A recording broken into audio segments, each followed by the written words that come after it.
Hello and welcome to another fantastic audio tutorial.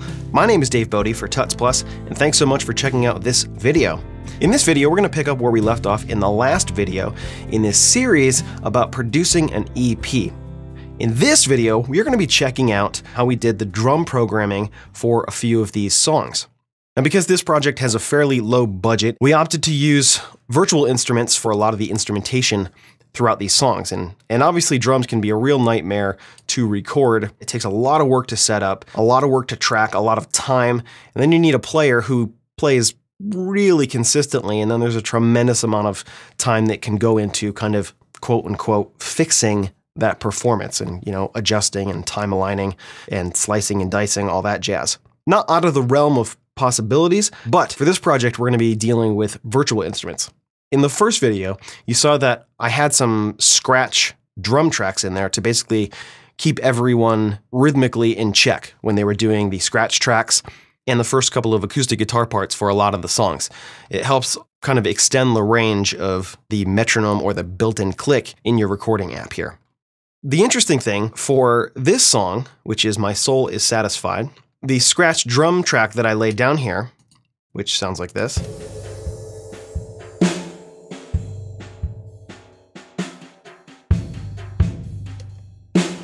kind of got this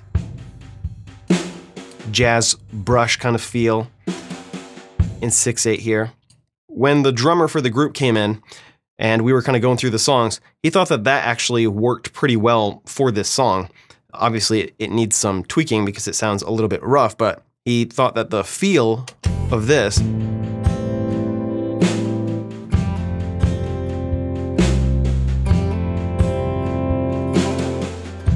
was a really nice feel for this song. And obviously, you know, that sounds really robotronic there, and it needs some massaging to make it sound nice, but he was cool with that. And so for this particular track, all he wanted to do was kind of lay down some grooves at the end of the piece for some bigger drums. And so the guy who did that is my buddy Brad Kaler, and he's familiar with the recording process and kind of familiar with kind of programming drums on a keyboard here. So I basically showed him where the essential kit pieces were, you know, kick, snare, toms, hi-hat, cymbal, and he chugged out a real basic drum part here. So in the second portion of this song, kind of the latter half, it goes into this bigger drum part here.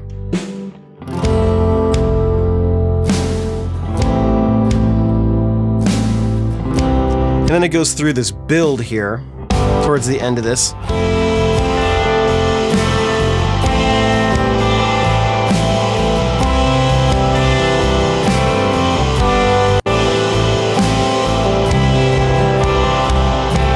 And this is pretty much the drum track that Brad programmed in. I quantized it, but you can see there are some clams in here. For example, there's a snare hit here, what I like to call a ghost snare hit. You just kind of hit it with your pinky as you're programming these things in. So the general feel of this was laid down, and because I'm a drummer and Brad to some degree trusts my judgment, he basically laid down the skeleton, the outline. You know, these are the general grooves. These are the way that I want kind of the fills to go. He just kind of knocked it out real general, you know, kind of like framing a house. And then I went in and kind of massaged the rest of it. So we'll jump over here. This is kind of where this track is right now in the scope of production. And we'll look at the drums over here and kind of do a little comparison to what we had before. And so I took his outline for the drum part, and I basically just cleaned it up and I reprogrammed some stuff and I massaged a lot of the dynamics and added little nuancy things to fill up the gaps in the programming. Things that a drummer would probably do when they were playing, you know, if they were sitting down on a real kit. And so the beginning of this part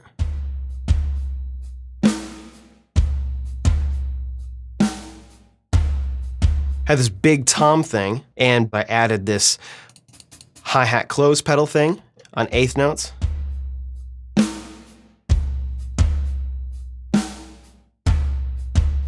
And then I adjusted the timing so that it was just offset a tiny bit from the kick. So basically this is kick, low tom,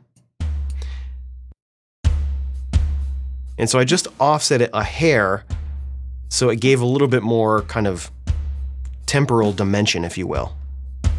Give a little bit of separation. And I also went back and made sure that all these dynamics were pretty consistent. It's pretty easy to, when you're playing this on keyboard, to have dynamics that are all over the place. Especially if you're using a non-weighted keyboard like I have here in my office. It's just physically not comfortable to smash at full velocity for long periods of time.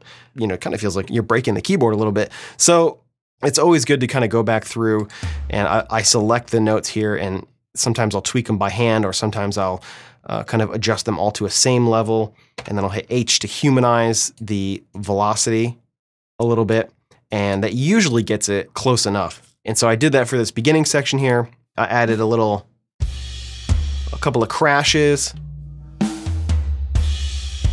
a little fill there that wasn't there before.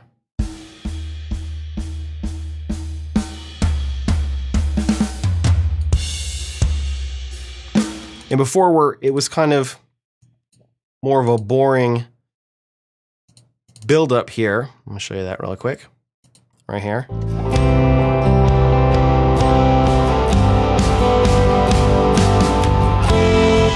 Right, that's kind of dry, and I think that if you were playing that, at least how I would play it, is to kind of build up the intensity. I would use some open hi-hat in there as well, kind of this kind of splash thing, not hitting the hi-hat, but that's kind of a pedal articulation, right?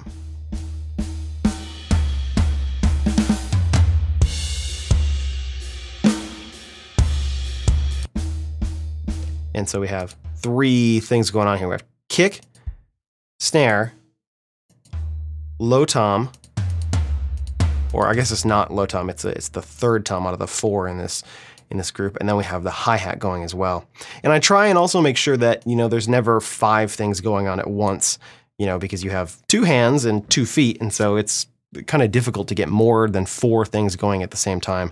And so I try to work to make sure, you know, it doesn't always happen, but I try to make sure that you don't have strange things happening, like 2 crash cymbals hitting with a low tom. To help with the realism, I like to go back through, you know, once I get the general idea and kind of clean those up there. Moving on here, we had this.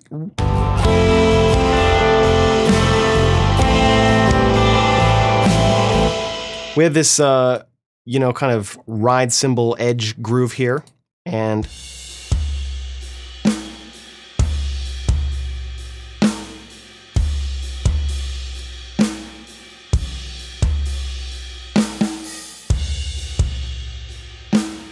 I massage this a little bit. You can see here when the snares do this flam here, that there is no ride cymbal happening. And the articulations here that you're hearing, that is the ride cymbal with the tip of the stick. And this articulation is the ride cymbal kind of using it as a crash cymbal, hitting it on the edge of the cymbal. The drum kit that I'm using here is a contact instrument, and it's Studio Drummer, which comes with Complete 9, and you can buy it separate. And so this is kind of the configuration, pretty standard kit setup.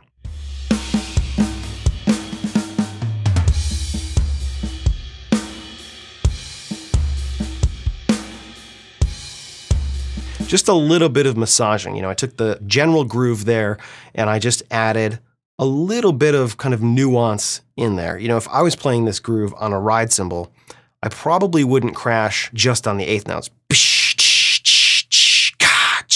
You know, I would probably do a really subtle kind of subdivision in there and go back and forth between the shoulder of the stick and the tip of the stick on the upbeats, which is what I did here.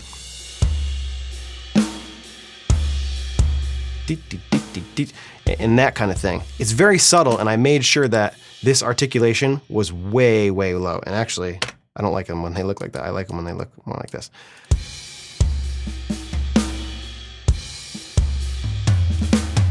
So that it's in there, you know, especially when you solo the drums, you can definitely hear it, but in the context of the rest of the mix,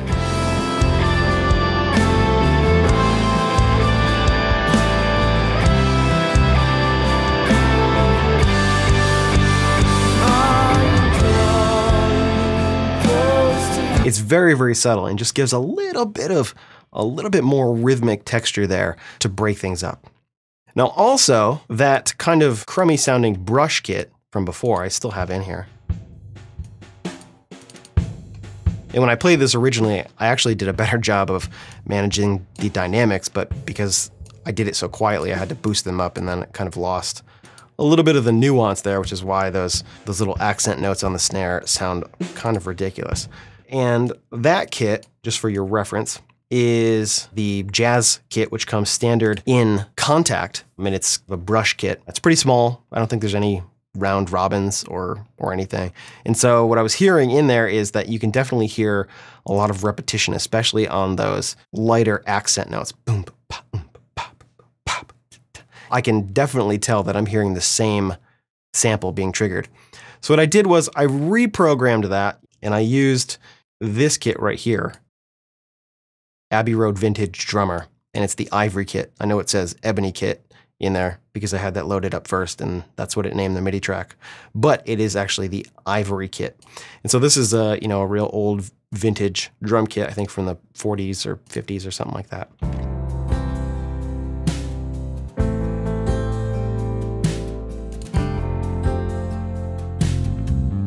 And I took the same general idea and the subtle kind of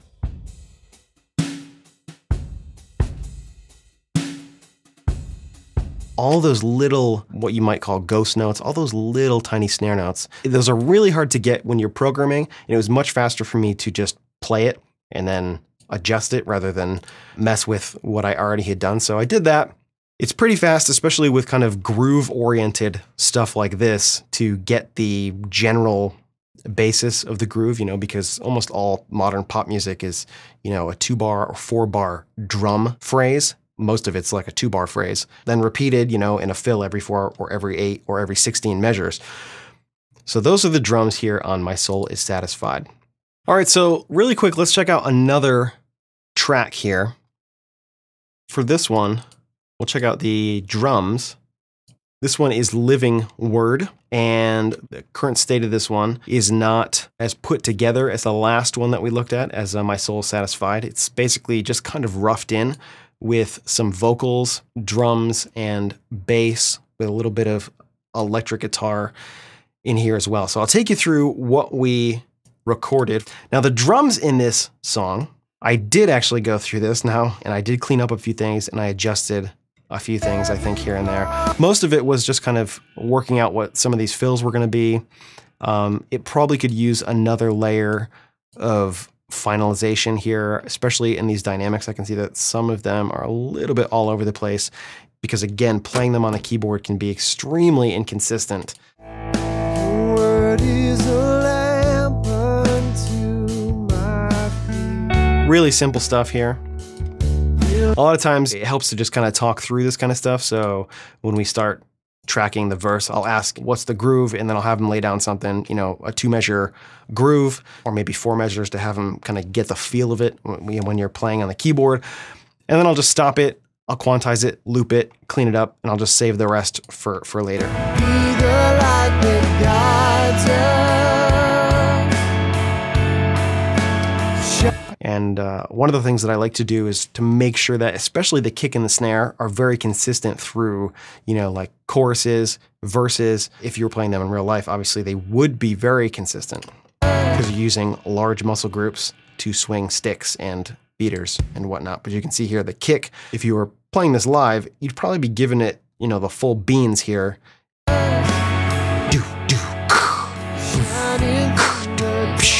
know what I mean? So to just help with the realism, I'd probably have to go through and adjust some of these dynamics to make them a little bit better because, the kick drum will sound a little bit better, especially in the mix too. So, we don't have to compress things too much if we can get the dynamics kind of leveled out in the programming as well. Another thing that can be extremely tricky for drum programming, and this is across just about all of the drum virtual instruments that I've ever come across, is ride cymbal crashes. There's not a lot of elegant ways to do this. Something kind of magical happens when you're riding on a giant 20-inch cymbal or 22 or 24-inch cymbal with the shoulder or the shank of your stick. It kind of has this wash, this big sound. And it's kind of hard to replicate that because, you know, when you're hitting the sample over and over and over, it doesn't really have that same kind of wash carryover effect. So that can be a little bit tricky to massage, especially in the mix of everything else, depending on, you know, for this particular kit here, this is again using one of the Abbey Road contact instruments. Yeah, it's using Studio Drummer again, so that's not actually Abbey Road, but the interface is identical to all the Abbey Road stuff.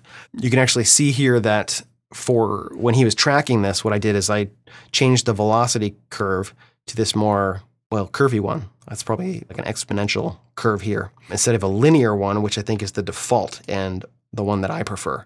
But because if someone's not used to smashing on someone else's keyboard, you know, it's kind of weird to have someone come over and program and stuff, and it can feel a little bit weird to, you know, be beating the snot out of it, which is what you need to do when you have it set to linear to get those upper end velocities. So I think for tracking, I had it on this this curve, and that really helped because you could use much lighter pressure and it had a much more even effect, but it does kind of squash the dynamic range to some degree there.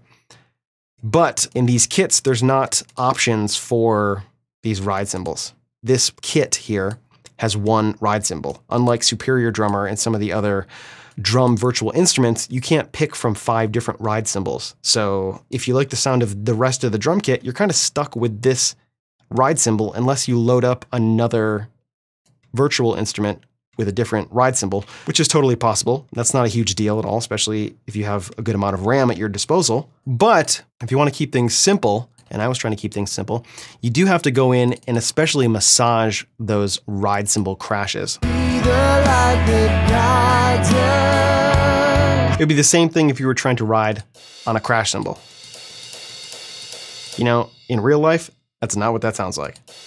It's much more washy and less attacky. You know, you still do have a stick attack, but it doesn't sound like psh, psh, psh, psh for every single hit. So it takes a little bit of massaging in there, and sometimes you have to bend the realism a little bit. One of the things that sometimes can work to sell an effect, especially if you're riding on a crash cymbal, is to blend the crash cymbal with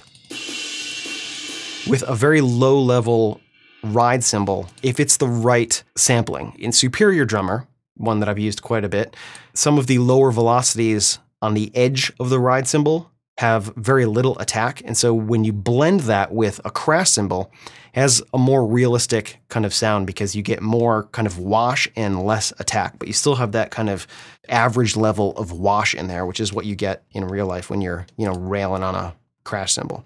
So we'll check back in here when we get to probably the mix stage, and we'll check back and just take a look at the drum programming just one more time for this particular track and just check in and see how we've adjusted things, and you'll be able to hear probably a difference in the way that this sounds here. Vocals are a little loud here. Jesus, living word, be the light that guides us. And so they don't really sound too terrible right now, but I think with just a little tiny bit more massaging, it can really, really get at least one notch better in just kind of evening things out. And so we'll check back one more time in one of the upcoming videos where you'll see kind of this piece all put together, because we're going to definitely look at what we're doing with the vocals and adding just maybe a few more virtual instruments to this, maybe a pad. And we'll also go through all the instruments and check out what we're doing with EQ and compression, mix automation, pan automation, effect automation, the whole 9 yards. So make sure to tune in an upcoming video and stay current with this series, because we're going to be covering a tremendous amount of stuff, lots of different things going on in this series. Thanks so much for checking out this video. Again, my name is Dave Bodie for Tuts Plus, and we'll see you around. Thanks for watching.